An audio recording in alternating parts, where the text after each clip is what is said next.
বিসমিল্লাহির রহমানির রহিম। আমাদের মহানবী সাল্লাল্লাহু আলাইহি সাল্লাম কোনো জাদুকর ছিলেন না, কিন্তু কাফেররা তাকে অনৈতিকভাবে দাবি করেছিল যে সে জাদুকর।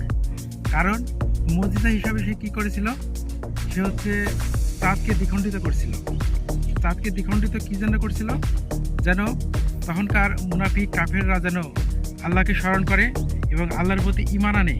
সেজন্য তারা মহানবী সাল্লাল্লাহু আলাইহি সাল্লামকে একটা পরীক্ষা নিতে চেয়েছিলেন যে চাঁদকে দ্বিখণ্ডিত করে দেখাতে হবে। কিন্তু মহানবী সাল্লাল্লাহু আলাইহি সাল্লাম কী করেছিলেন?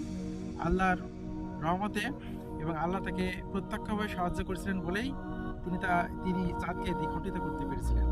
কিন্তু কাফেররা তারপরে ঈমান আনলো না। তারা কি করলো?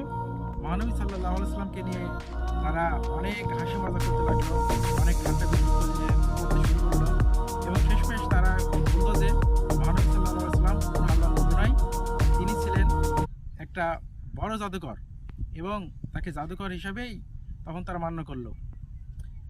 ইসলামের সৌন্দর্য এটাই যে ইসলাম কাউকে কখনো সরাসরি আঘাত করে না।